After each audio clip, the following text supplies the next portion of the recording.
Biltech taken care ചെയ്യുന്നത് designing മുതൽ ഒരു പ്രൊജക്റ്റിൻ്റെ എല്ലാ മേഖലകളിലും ഓൺ എൻജിനീയേഴ്സും സ്റ്റാഫും എല്ലാം വെച്ചതിന് ശേഷം ഒരു ടേൺകി ബേസിസിൽ നമ്മൾ റെസിഡൻഷ്യൽ ആൻഡ് കൊമേഴ്ഷ്യൽ പ്രൊജക്റ്റുകൾ ഹാൻഡ് ഓവർ ചെയ്യുകയാണ് ബിൽടെക് ചെയ്യുന്നത്.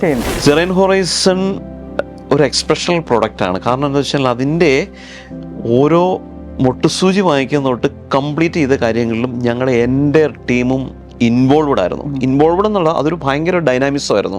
ഈ കോവിഡിന് ശേഷം തുടങ്ങിയ പ്രോജക്റ്റിൽ ഏറ്റവും ഡൈനാമിക്കായിട്ട് നമ്മൾ സ്റ്റാർട്ട് ചെയ്ത് സക്സസ്ഫുള്ളി കംപ്ലീറ്റ് ചെയ്തൊരു പ്രോജക്റ്റാണ്.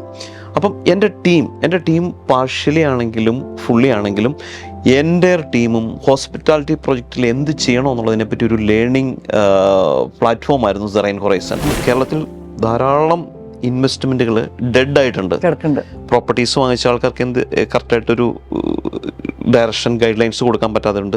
ചെയ്ത ബിൽഡിങ്ങുകൾ പലതും റിട്ടേൺ ഓൺ ഇൻവെസ്റ്റ്മെൻറ്റ് ഇല്ലാതെ കിടക്കുന്നുണ്ട്. പ്രോപ്പറായിട്ട് റെൻ്റ് ഔട്ട് ചെയ്യാൻ പറ്റാത്ത ആൾക്കാരുണ്ട്. ഇങ്ങനെ ആരൊക്കെ ഏതൊക്കെ രീതിയിൽ സ്ട്രഗിൾ ചെയ്യുന്നുണ്ടോ, ഇൻവെസ്റ്റ്മെൻറ്റിൽ നിന്ന് റിട്ടേൺ ഉണ്ടാക്കാൻ പറ്റാതെ കഴിയുന്നുണ്ടോ, അവരെയൊക്കെ സപ്പോർട്ട് ചെയ്യാൻ ബിൽടെക്കിന് പറ്റും. ബിൽടെക്കിൻ്റെ ടീം അതിന് സജ്ജമാണ്.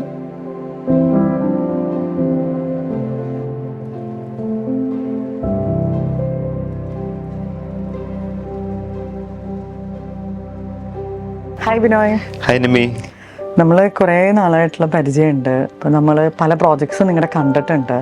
ശരിക്കും പറഞ്ഞാൽ നമ്മളിതൊരു വ്ളോഗ് ചെയ്യണം എന്നുള്ളൊരു ഡിസിഷനിലേക്ക് എത്തിയത് നിങ്ങളിപ്പോൾ റീസെൻ്റ്ലി കംപ്ലീറ്റ് ചെയ്ത നമ്മുടെ തേക്കടിയിലുള്ള സെറീൻ ഹൊറൈസൺ എന്ന് പറഞ്ഞ പ്രോജക്റ്റിൽ നമ്മൾ പോയി സ്റ്റേ ചെയ്തതിന് ശേഷമാണ്. ആ ഒരു ക്വാളിറ്റിയൊക്കെ അനലൈസ് ചെയ്തതിന് ശേഷമാണ് എനിക്ക് തോന്നിയത് നമ്മുടെ തന്നെ ചിലപ്പോൾ ഇൻവെസ്റ്റേഴ്സിൽ പല ആൾക്കാർക്കും നിങ്ങളുടെ ഈ ഒരു സർവീസ് ഭയങ്കര യൂസ്ഫുൾ ആയിരിക്കും എന്നുള്ളത്. അപ്പോൾ നമുക്ക് സെറീൻ ഹൊറൈസണിലേക്ക് പോവാം. അതിന് മുമ്പ് എന്താണ് ശരിക്കും ബിൽടെക് എന്ന് പറഞ്ഞ കമ്പനി, അതിനെക്കുറിച്ച് ഒന്ന് എക്സ്പ്ലെയിൻ ചെയ്യാമോ? 2013 ഞങ്ങൾ കൺസ്ട്രക്ഷൻ ഇൻഡസ്ട്രിയിലേക്ക് സ്റ്റാർട്ട് ചെയ്തു ബിൽടെക് എന്ന് പറഞ്ഞാൽ BT integrated solutions private limited ആണ്. ബിൽടെക് ടേക്കൺ കെയർ ചെയ്യുന്നത് ഡിസൈനിങ് മുതൽ ഒരു പ്രൊജക്റ്റിൻ്റെ എല്ലാ മേഖലകളിലും ഓൺ എൻജിനീയേഴ്സും സ്റ്റാഫും എല്ലാം വെച്ചതിന് ശേഷം ഒരു ടേൺകി ബേസിസിൽ നമ്മൾ റെസിഡൻഷ്യൽ ആൻഡ് കൊമേഴ്ഷ്യൽ പ്രൊജക്റ്റുകൾ ഹാൻഡ് ഓവർ ചെയ്യുകയാണ് ബിൽടെക് ചെയ്യുന്നത്.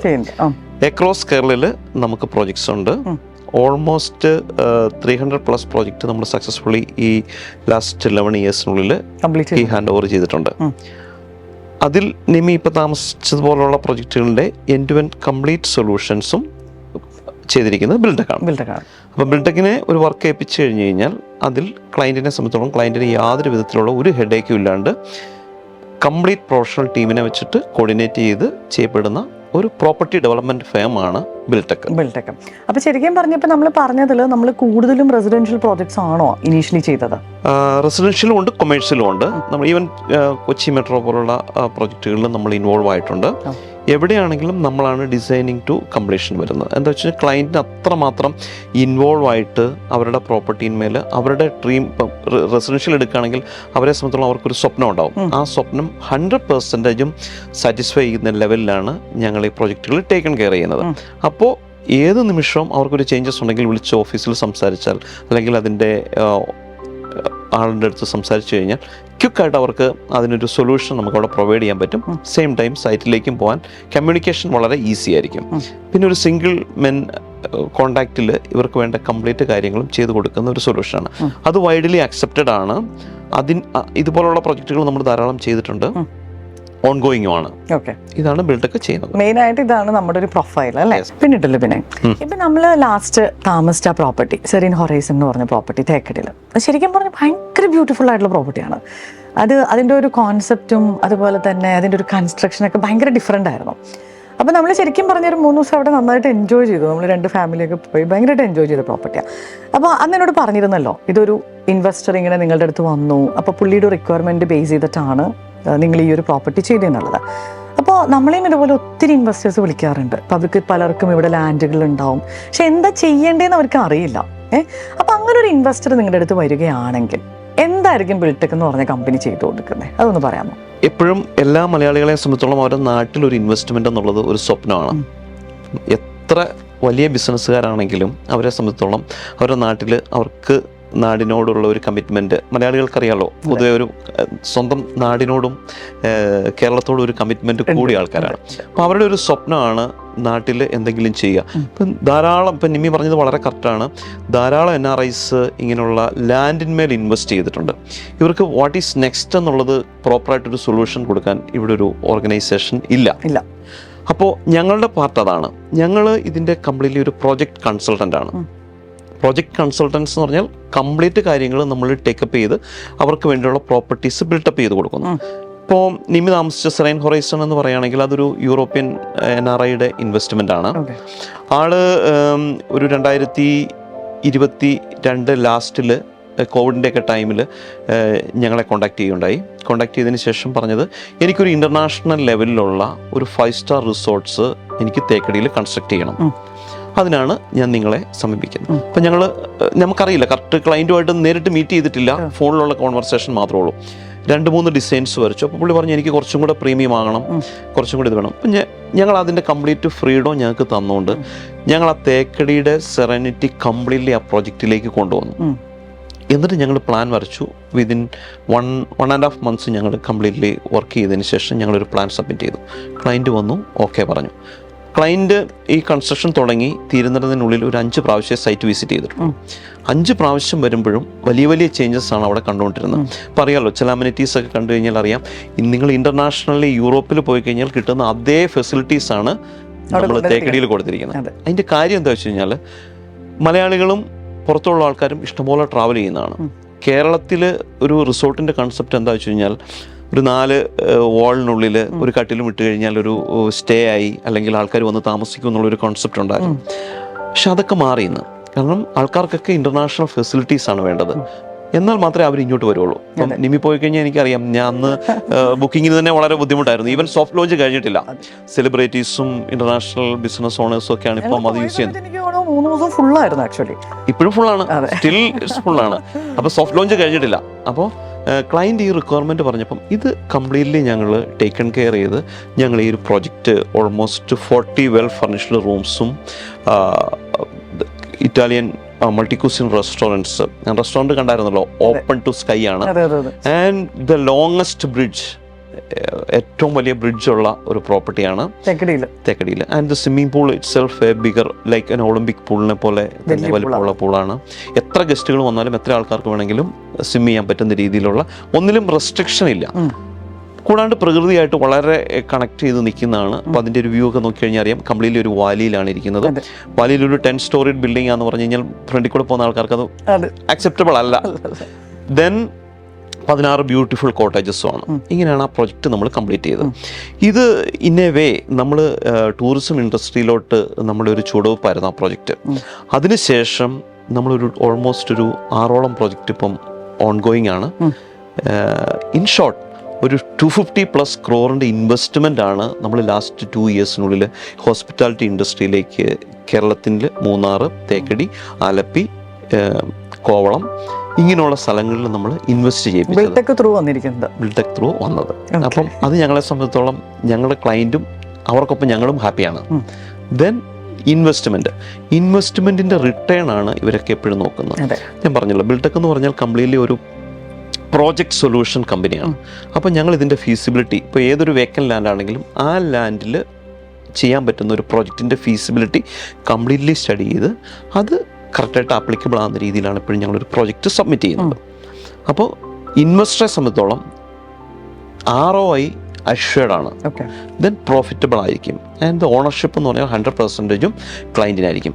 അത് മാത്രമല്ല, ഓൾ ഓവർ ഒരു ഇൻവെസ്റ്ററെ സംബന്ധിച്ചോളം അയാളുടെ പേഴ്സണാലിറ്റിയിൽ തന്നെ ഭയങ്കരമായ വ്യത്യാസം മാറ്റങ്ങൾ വരും. ഇപ്പം ഞാൻ പറഞ്ഞ ഈ ഒരു യൂറോപ്പിൽ നിന്ന് വന്ന് 2 years ബാക്ക് വന്ന ആ ഒരു call, now he's on more than 5 resorts in Kerala. പെട്ടെന്ന് തന്നെ ആളൊരു കംപ്ലീറ്റ്ലി ആ ഒരു ഇൻഡസ്ട്രി തന്നെ മാറിപ്പോയി. ആൾ നല്ല രീതിയിൽ ഇൻവെസ്റ്റ് ചെയ്യുന്നുണ്ട്, നല്ല റിട്ടേണും കിട്ടുന്നുണ്ട്. അപ്പം അതാണ് ഞങ്ങൾക്ക് എല്ലാവർക്കും അഷ്വർ ചെയ്യാൻ പറ്റുന്നത്.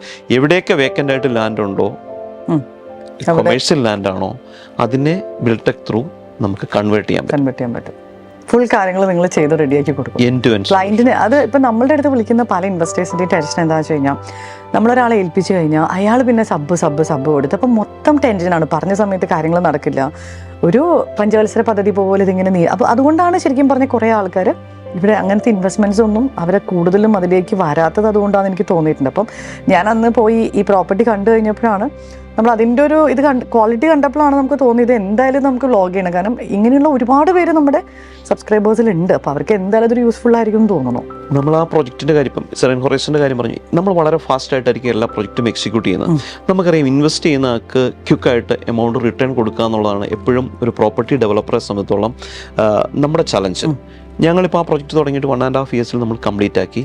ഫ്രം ദ പഞ്ചായത്തിൻ്റെ അപ്രൂവൽ മുതൽ KSEBിയുടെ പെർമിറ്റ് വരെ ത്രൂ ആയി, എവറിത്തിങ് ത്രൂ ആയി. നമ്മളൊരു ഡേറ്റിന് വേണ്ടിയിട്ടാണ് നമ്മൾ ശരിക്കും സോഫ്റ്റ് ലോഞ്ചിങ്ങിന് വേണ്ടി വെയിറ്റ് ചെയ്യുന്നത്. ബാക്കി എല്ലാ കാര്യങ്ങളും ബിൽടെക്കിൻ്റെ ടീമാണ് ടേക്കൺ കെയർ ചെയ്തത്. നമ്മളെ സംബന്ധിച്ചോളം 60-ലധികം എഞ്ചിനീയേഴ്സ് ഇതിനകത്ത് പ്രൊജക്റ്റിൽ ഇൻവോൾവ്ഡ് ആണ്. ആൻഡ് ഇത് സ്പീഡപ്പ് ആക്കാൻ നമുക്ക് ടെക്നോളജി എനേബിൾഡ് ആയിട്ടുള്ള ഒരു ഫേമാണ് നമ്മുടേത്. ആൻഡ് ദ സ്കിൽഡ് ലേബേഴ്സ്, നമുക്കൊരു 600-ലധികം ലേബേഴ്സ്, നമുക്ക് ലേബർ ഫോഴ്സ് ഉണ്ട്. ഇവരെ ട്രെയിൻ ചെയ്ത് ഇത് എന്തിനാണ് ഇത് ചെയ്യുന്നത് എന്നുള്ളതിനെ പറ്റി, പ്രൊജക്റ്റ് എന്താണെന്നുള്ളതും കറക്റ്റായിട്ട് ട്രെയിൻ ചെയ്തിട്ടാണ് നമ്മളിതിലേക്ക് വരുന്നത്. അപ്പോൾ നമ്മളെ സംബന്ധിച്ചിടത്തോളം നമുക്ക് റിസൾട്ട് ഓറിയൻറ്റഡ് ആയിട്ടുള്ള വർക്കായിരിക്കും സൈറ്റുകളിൽ നിന്ന് കിട്ടുന്നത്. ഇത് നിമി പറഞ്ഞ വളരെ കറക്റ്റാണ്. നമുക്കറിയാം പല സ്ഥലങ്ങളിൽ കേരളത്തിലാണ് ഏറ്റവും കൂടുതൽ 5 star ആൻഡ് 4 star ഹോട്ടൽസ് ഉള്ളത് ഇന്ത്യയുടെ കംപ്ലീറ്റ് ഹോട്ടൽസിൻ്റെ എടുക്കുകയാണെങ്കിൽ. പക്ഷേ നമുക്കറിയാം പല ഹോട്ടലുകളും 50-60 റൂമായിട്ട് ഈവൻ ബ്രേക്ക് ഈവൻ ആവാതെ വിൽക്കാനായിട്ട് ഇഷ്ടംപോലെ പ്രോപ്പർട്ടീസ് ഇന്ന് കിടപ്പുണ്ട്. അതുകൊണ്ട് വേറൊരാളെ സംബന്ധിച്ചോളം ഇൻവെസ്റ്റ്മെൻ്റ് എന്ന് പറയുന്നത് എപ്പോഴും ഒരു ചലഞ്ചായിട്ട് തന്നെ ആയിരിക്കും ഇരിക്കുന്നത്. നിമി പറഞ്ഞതുപോലെ ഞങ്ങളെടുത്ത് വന്നു കഴിഞ്ഞാൽ ഞങ്ങൾ ആ ക്ലയൻറ്റിന് കൊടുക്കുന്ന അഷുറൻസ് എന്ന് പറഞ്ഞു കഴിഞ്ഞാൽ ഞങ്ങളുടെ ടീമിൻ്റെയും ബാക്കപ്പ്, ഞങ്ങൾ പ്രീവിയസ്ലി ചെയ്തിരിക്കുന്ന ഞങ്ങളുടെ പ്രൊജക്റ്റിൻ്റെ പ്ലാൻസ്, അതിനകത്തിരിക്കുന്ന സക്സസ് സ്റ്റോറീസ്, ഇത് മാത്രമാണ് ഞങ്ങൾക്ക് അഷുർ ചെയ്യാൻ പറ്റുന്ന കാര്യം. തീർച്ചയായും നിമ്മിയുടെ ഏത് ക്ലയൻറ്റിനെ വേണമെങ്കിലും റെക്കമെൻഡ് ചെയ്യാം. ബിനോയ് നമ്മളോട് പറഞ്ഞത്, ഇപ്പം ഒരു ഇൻവെസ്റ്റർ, അയാൾക്കൊരു വേക്കൻറ്റ് ലാൻഡ് ഉണ്ട്, അപ്പോൾ അവരുടെ മനസ്സിലൊരു പ്രോജക്റ്റ് ഉണ്ടാവും. ആ പ്രോജക്റ്റ് കംപ്ലീറ്റ് ചെയ്യാനായിട്ട് നിങ്ങൾ ഹെൽപ്പ് ചെയ്യുന്നുണ്ട്. അതുപോലെ എൻ്റെ ഒരു ക്യൂരിയോസിറ്റി കൊണ്ട് ഞാൻ ചോദിക്കുകയാണ്, ഇപ്പോൾ പലരും ഇതുപോലെ ഇൻവെസ്റ്റ്മെൻറ്റ് ചെയ്തിട്ട് പെട്ടുകിടക്കുന്ന ആൾക്കാരുണ്ടാവും. ചിലപ്പോൾ റിസോർട്ട്സ് ഉണ്ടാവും, വേറെ എന്തെങ്കിലും കൊമേഴ്ഷ്യൽ ബിൽഡിങ്സ് ഉണ്ടാവും. അവർ ഉദ്ദേശിച്ച ROI ചിലപ്പോൾ അതിൽ നിന്ന് അവർക്ക് കിട്ടുന്നുണ്ടാവില്ല. അപ്പോൾ അങ്ങനെ ഒരാളെ നിങ്ങളെ സമീപിക്കുകയാണെങ്കിൽ നിങ്ങൾ അങ്ങനെയുള്ള ആൾക്കാരെ ഹെൽപ്പ് ചെയ്യാനായിട്ട് പറ്റുമോ? നിമിയോട് ഞാൻ പറഞ്ഞതുപോലെ തന്നെ ഞങ്ങളെ സംബന്ധിച്ചിടത്തോളം കംപ്ലീറ്റ്ലി ഒരു പ്രൊജക്ട് സൊല്യൂഷനാണ്. നിമിയും വളരെ കറക്റ്റായിട്ടാണ് പറഞ്ഞത്. കേരളത്തിൽ ധാരാളം ഇൻവെസ്റ്റ്മെൻറ്റുകൾ ഡെഡ് ആയിട്ടുണ്ട്. പ്രോപ്പർട്ടീസ് വാങ്ങിച്ച ആൾക്കാർക്ക് കറക്റ്റായിട്ടൊരു ഡയറക്ഷൻ ഗൈഡ് ലൈൻസ് കൊടുക്കാൻ പറ്റാതുണ്ട്. ചെയ്ത ബിൽഡിങ്ങുകൾ പലതും റിട്ടേൺ ഓൺ ഇൻവെസ്റ്റ്മെൻറ്റ് ഇല്ലാതെ കിടക്കുന്നുണ്ട്. പ്രോപ്പറായിട്ട് റെൻ്റ് ഔട്ട് ചെയ്യാൻ പറ്റാത്ത ആൾക്കാരുണ്ട്.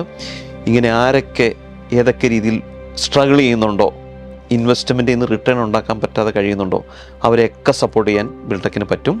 ബിൽടെക്കിൻ്റെ ടീം അതിന് സജ്ജമാണ്. കേരളത്തിൽ എവിടെ പ്രോജക്റ്റുകൾ നിങ്ങൾക്ക് ഫീസിബിളായിട്ട് കൊണ്ടുപോകാൻ പറ്റുന്നില്ലെങ്കിലും you can contact us. Definitely നിമ്മിയുടെ ക്ലയൻസിന് തീർച്ചയായും നമ്മൾ പ്രോപ്പർ അഡ്വൈസ് ചെയ്ത് അതിനെ സക്സസ്ഫുള്ളി റൺ ചെയ്ത രീതിയിലേക്ക് ഞങ്ങൾക്ക് മാറ്റാൻ പറ്റും. ഓക്കെ. ഇനിയിപ്പോൾ എന്ന് പറഞ്ഞു കഴിഞ്ഞാൽ നമുക്ക് അറിയേണ്ടത്, ഇപ്പോൾ ഞാൻ സെറിൻ ഹൊറൈസൺ പോയി, നിങ്ങളത് വളരെ സക്സസ്ഫുള്ളി 1.5 വർഷം കൊണ്ട് കംപ്ലീറ്റ് ചെയ്തു. അവരും ഭയങ്കര ഹാപ്പിയാണ് കേട്ടോ. ഇപ്പോൾ നമ്മൾ അവിടെ ഉള്ള പലരെയും കണ്ടപ്പോഴും സംസാരിച്ചപ്പോഴും they all are very happy. അപ്പോൾ ഇനി എന്തൊക്കെയാണ് നമ്മുടെ ഒരു ഫ്യൂച്ചർ പ്ലാൻസ് വരുന്നത്? സെറിൻ ഹൊറൈസൺ ഒരു എക്സ്പ്രഷണൽ പ്രോഡക്റ്റാണ്. കാരണം എന്താ വെച്ചാൽ അതിൻ്റെ ഓരോ മൊട്ടുസൂചി വാങ്ങിക്കുന്ന തൊട്ട് കംപ്ലീറ്റ് ചെയ്ത കാര്യങ്ങളിലും ഞങ്ങളുടെ എൻ്റെ ടീമും ഇൻവോൾവ്ഡ് ആയിരുന്നു. ഇൻവോൾവ്ഡ് എന്നുള്ള അതൊരു ഭയങ്കര ഡൈനാമിക്സമായിരുന്നു. ഈ കോവിഡിന് ശേഷം തുടങ്ങിയ പ്രോജക്റ്റിൽ ഏറ്റവും ഡൈനാമിക്കായിട്ട് നമ്മൾ സ്റ്റാർട്ട് ചെയ്ത് സക്സസ്ഫുള്ളി കംപ്ലീറ്റ് ചെയ്തൊരു പ്രൊജക്റ്റാണ്. അപ്പം എൻ്റെ ടീം പാർഷ്യലി ആണെങ്കിലും ഫുള്ളി ആണെങ്കിലും എൻ്റെ ടീമും ഹോസ്പിറ്റാലിറ്റി പ്രൊജക്റ്റിൽ എന്ത് ചെയ്യണോ എന്നുള്ളതിനെപ്പറ്റി ഒരു ലേണിംഗ് പ്ലാറ്റ്ഫോമായിരുന്നു സെറൈൻ ഹൊറൈസൺ. അതിനുശേഷം ഞങ്ങൾക്ക് കുറേ പ്രൊജക്റ്റുകൾ 6ഓളം പ്രൊജക്റ്റ് നടക്കുന്നുണ്ടെങ്കിൽ അപ്പോഴാണ് എനിക്കിതിൻ്റെ ഈ ഒരു ലേണിങ്ങിൻ്റെ അഡ്വാൻറ്റേജ് മനസ്സിലായി തുടങ്ങിയത്. അപ്പം ഞങ്ങൾ കംപ്ലീറ്റ്ലി ഒരു ടീം ഇപ്പോൾ ഒരു തീരുമാനമെടുത്തു.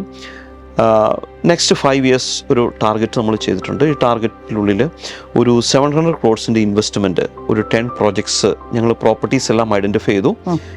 കേരളയിലുള്ള ഡിഫറെൻറ്റ് ടൂറിസ്റ്റ് ലൊക്കേഷൻസിൽ. ഇപ്പോൾ നമുക്കറിയാലോ, നമ്മുടെ പ്രൈം മിനിസ്റ്റർ ആണെങ്കിലും ഇപ്പോൾ നമ്മൾക്ക് ഒരു സെൻട്രൽ മിനിസ്റ്ററിനെ ടൂറിസത്തിൽ കിട്ടിയിട്ടുണ്ട്. കേരളം എന്ന് പറഞ്ഞാൽ ടൂറിസത്തിൻ്റെ നാടാണ്. ഇപ്പോൾ ടൂറിസത്തിനെ എങ്ങനെ ഏറ്റവും അറ്റ്മോസ്ഫിയറിൽ ഏറ്റവും നല്ല രീതിയിൽ കൊണ്ടുപോകാൻ പറ്റും എന്നുള്ളതിനെപ്പറ്റി ഞാനും എൻ്റെ ടീമും പഠിച്ചു. ഞങ്ങൾ ഒരു 10 പുതിയ പ്രോജക്റ്റുകൾ നെക്സ്റ്റ് 5 yearsനുള്ളിൽ കംപ്ലീറ്റ് ചെയ്യാൻ പറ്റുന്ന രീതിയിൽ സ്റ്റാർട്ട് ചെയ്യുകയാണ്. പ്രോപ്പർട്ടീസ് എല്ലാം ഐഡൻറ്റിഫൈ ചെയ്തു. അതിൻ്റെ സ്ട്രാറ്റജീസും പ്ലാനിങ്ങും കാര്യങ്ങളും എല്ലാം കംപ്ലീറ്റഡ് ആണ്. ഇതാണ് ഞങ്ങളുടെ നെക്സ്റ്റ് ഫ്യൂച്ചർ പ്രോജക്ട്സ് എന്ന് പറഞ്ഞു കഴിഞ്ഞാൽ. 5 yearsനുള്ളിൽ ഒരു 700 crores വരും. ഇപ്പൊ നമുക്ക് ഇനി സെറീൻ ഹൊറൈസൺ പോലെ അടുത്ത പ്രോജക്റ്റ് വരുമ്പോൾ പോയി താമസിച്ച് വ്ളോഗൊക്കെ ചെയ്യാൻ പറ്റുമായിരിക്കും അല്ലേ? തീർച്ചയായും. അല്ല, അതിനു മുമ്പ് തന്നെ നമുക്കിപ്പോൾ 6ഓളം പ്രൊജക്ടുകൾ ഇപ്പൊ നടക്കുന്നുണ്ട്. അത് ഏതൊക്കെ ലൊക്കേഷനിലാണ്? അത് മൂന്നാറുണ്ട്, തേക്കടി ഉണ്ട്. തേക്കടിയിൽ വേറെ പ്രൊജക്ട് നടക്കുന്നുണ്ട്. ആലപ്പിയുണ്ട്, കോവളമുണ്ട്, വയനാടുണ്ട്, വാഗമണ്ണുണ്ട്. അത് ശരി, ഇത്രയും പ്രോജക്ട്സ് ഇപ്പൊ റണ്ണിംഗ് ആണ്. Apart from our normal business we have in IT infrastructure ബിൽഡിങ്സിലുണ്ട്, ആൻഡ് ഹോസ്പിറ്റൽസിലുണ്ട്, കൊമേഴ്ഷ്യൽ പ്രൊജക്ട്സ്, ഷോപ്പിംഗ് കോംപ്ലക്സസ് പോലുള്ള പ്രൊജക്ടുകളിലും ഉണ്ട്. എല്ലാത്തിലും നമുക്ക് ചെയ്യാൻ പറ്റും. യെസ്, ഇതിനകത്ത് കൊമേഴ്ഷ്യൽ എല്ലാം 99% NRIസിന്റെ ഇൻവെസ്റ്റ്മെന്റ് ആണ് ഞങ്ങൾ ടേക്കൺ കെയർ ചെയ്യുന്നത്. അത് നല്ല രീതിയിൽ തന്നെ നമുക്ക് മുന്നോട്ട് പോകാനായിട്ടും പറ്റും. തീർച്ചയായും.